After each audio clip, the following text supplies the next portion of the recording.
Bismillahirrahmanirrahim. Waltakum minkum ummatun yad'una ilal khairi wa ya'muruna bil ma'rufi wa yanhauna 'anil munkar. Assalamualaikum warahmatullahi wabarakatuh. Alhamdulillah walladzi amarana bita'atihi wa nahana ani ma'siyatihi fi kulli zaman. Asyhadu an la ilaha illallah wahdahu la syarikalah wa nashhadu anna Muhammadan abduhu wa rasuluh sallallahu alaihi wa alihi wa sahabati ajmain. Alhamdulillah jemaah sekalian, beribadah tidak akan bisa benar tanpa ilmu,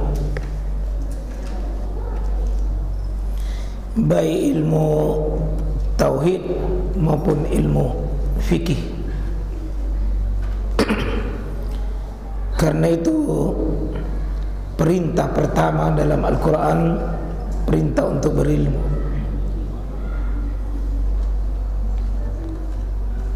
Oleh karena itu kaum muslimin mencari ilmu ini bukan cuma sekedar wajib, tapi berlipat ganda kewajibannya. Untuk itulah menuntut ilmu bukan cuma mencari waktu kosong, tetapi memang wajib dikosongkan waktu kita. Mencari ilmu dan bermajelis ilmu bukan cuma sekedar siapa yang sempat, tetapi memang wajib disempatkan. Harus diberi porsi waktu kita untuk belajar. Bagaimana mau benar ibadah kita kalau tanpa dilandasi dengan ilmu? Seandainya agama ini dibangun oleh perasaan, maka tidak perlu Nabi dikirim. Seandainya agama ini dibangun oleh sebuah kebiasaan, maka tidak perlu Al-Quran dan Nabi SAW didatangkan.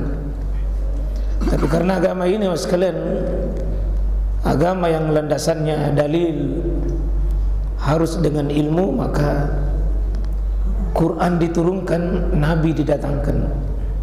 Seperti tadi ayat yang dibaca oleh Pak Imam, walladzi ba'atsa fil ummiyina rasulan minhum yatlu alaihim ayati. Dialah Allah yang mengutus rasul, dan tidak ada pekerjaannya rasul itu kecuali yatlu alaihim ayati, membacakan ayat.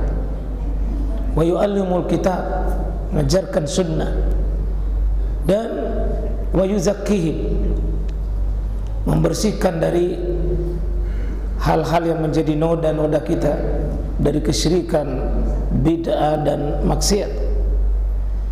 Ya, lalu Allah menutup ayat itu, wa in kanu min qablu la fi dhalalin mubin. Yang sebelum dibacakan ayat dan diajarkan hikmah, dhalalin mubin, dalam keadaan sesat. Jadi selama menikmati kesesatan Bapak Ibu, kalau tidak mau kita duduk di majelis ilmu. Apa itu sesat? Mungkin kita menganggap benar, tapi hanya perasaan kita menganggap benar. Ya. Maka orang-orang yang tidak menuntut ilmu sekalian, penyakit yang ada pada dirinya adalah adzallin. Dia siap-siap terjebak dalam kesesatan beragama. Alhamdulillah, malam hari ini kita masih lanjutkan kitab Umdatul Ahkam, hukum-hukum yang paling mendasar dalam syariat ini, yang Imam Muhammad Abdul Ghani itu mengumpulkan dalam 20 bab. Kita mulai dengan bab tahara, dan pada malam hari ini saya yakin Bapak bukan lagi sesuatu yang asing hadisnya, sudah sering kita sampaikan, yakni sifat wudu Nabi yang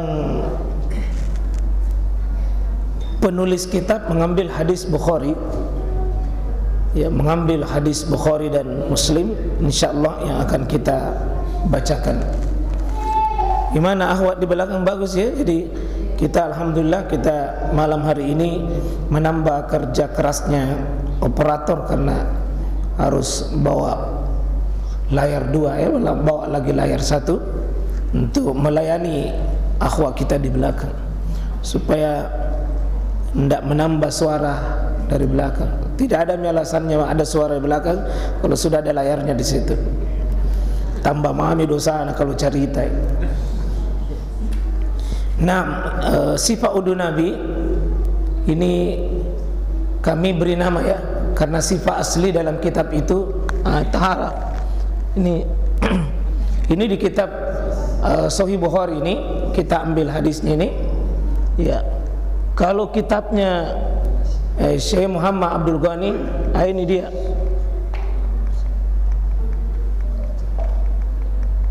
Ini dia di kitab beliau, tapi kami selipkan karena banyak redaksi, dan ternyata redaksi beliau yang beliau ambil ada redaksi yang lain yang tidak diambil oleh Imam Al-Bukhari. Jadi Al-Bukhari tulis ini ada yang diambil oleh redaksi Syekh Muhammad Abdul Ghani ini. Kita mulai dari sini.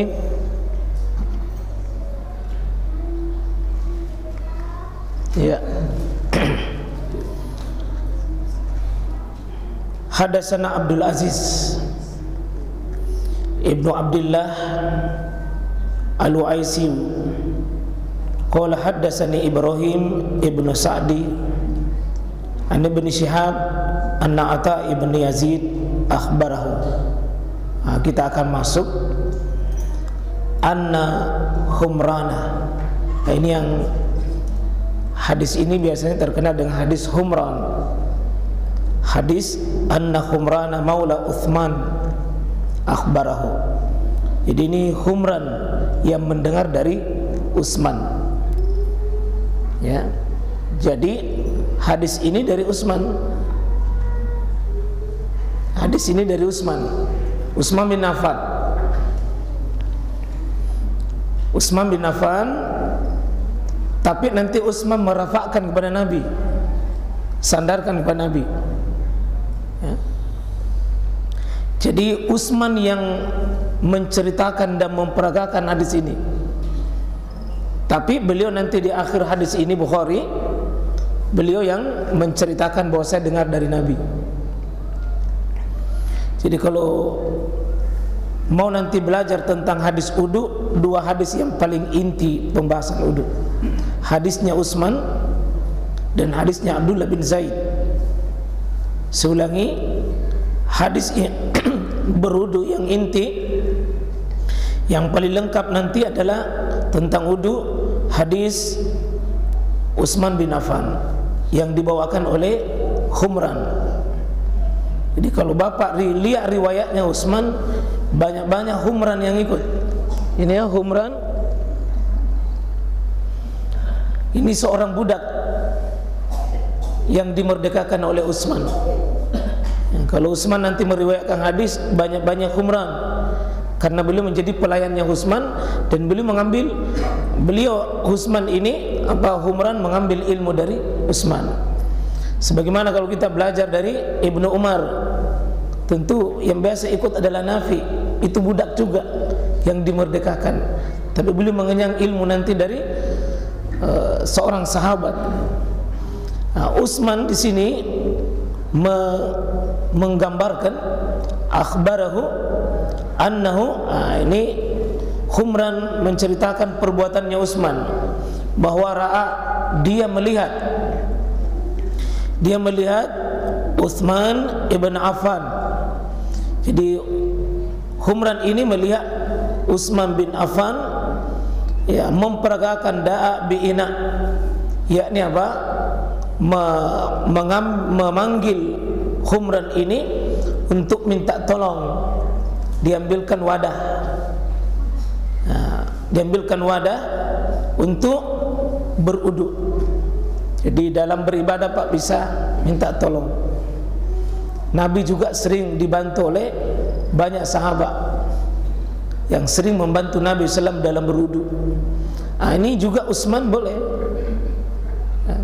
Utsman juga minta, bahkan Utsman itu minta secara khusus kepada seorang tabi'in ini, namanya Humran tabi'in,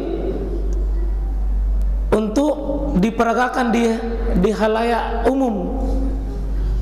Ini seorang presiden, seorang khalifah, ya, yang bukan main jasanya dalam kaum muslimin, seorang pemimpin negara, tapi ketika beliau berudu, dia ingin minta supaya kaum muslimin yang hidup pada zamannya itu supaya memperhatikan udunya ini. Disitulah dia memperlihatkan. Dan ini guru yang bagus, Pak. Guru yang bagus adalah Utsman bin Affan. Dia bukan cerita saja tentang teori, tapi langsung dia peragakan cara berudu. Cara berudu dengan pakai bi'ina, pakai wadah. Pakai wadah, Pak, ya. Nanti pada hadis Abdullah bin Zaid itu pakai semacam baskon. Semacam baskon. Jadi boleh pakai timba, boleh pakai baskon, ember, apa saja yang sifatnya wadah. Boleh juga yang seperti sekarang ini kan air ledeng yang langsung kita putar. Kalau di sini pakai ina. Fa afraga ala kaffai. Di sini disebutkan kaffai. Ya, itu telapak tangan. Ini yang saya maksud, di hadis ini disebutkan kaffai, kedua telapak tangan. Sementara di hadis lain, ini ada hadis lain, ya. Ini hadis Utsman. Ini tidak pakai bukan kaffai tapi yadai. Kalau yadai itu Pak dua tangan secara umum. Tapi kalau kaffai itu telapak tangan. Telapak ini kan, telapak itu kafun. Kafun itu karena dia sering melindungi, maka orang Arab sebut kaf. Kaf itu kan melindungi, maka disebut kafain, dua benda yang melindungi. Karena manusia kalau biasa berlindung pakai dua tangannya. Itu kafain, dua alat dipakai berlindung ini, kafain. Kembalikan ke hadis mula. Ya. Fa afraga ala kaffai. Ya, dia menuangkan air ke telapak tangannya. Salasa mirar. Di dalam hadis ini kata mirar. Dalam hadis lain pakai marat. Marat sama dengan mirar. Marat itu artinya ya pengulangan. Mirar juga begitu. Sini 3 kali untuk mencuci, dituangkan tangan. Mirar itu salasa mirar 3 kali. Ya. Faghasalahuma, dan dia mencucinya. Berarti dia cuci di luar ini. Dia cuci di luar wadah. Dia cuci tangannya di luar wadah. Berapa kali di sini sebutkan? 3 kali. Yakni disebutkan dengan summa adkhalahu, faghasalahu, dia mencuci keduanya. Summa adkhalahu, dia masukkan tadi yang sudah dicuci, yang sudah dicuci tangannya itu, yaminah, tangan kanannya, fil ina, ya, di wadah itu. Jadi dia memasukkan tangan kanannya itu, ambil air. Dia ambil air tangan kanannya di wadah itu. Apa yang dilakukan dengan air itu? Famadmad, maka dia berkumur-kumur. Di situ pakai fa, maka langsung dia pakai berkumur-kumur. Kemudian pakai wastansyak. Apa itu wastansyak? Menghirup. Jadi istinsyak, Jadi famatmat ini ambil air di mulut, penuhkan air di mulut, lalu gerakkan air itu di mulut, itu matmat namanya. Famatmat. Kenapa di?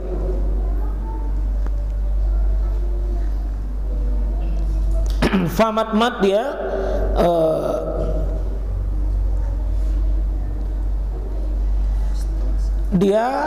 berkumur-kumur.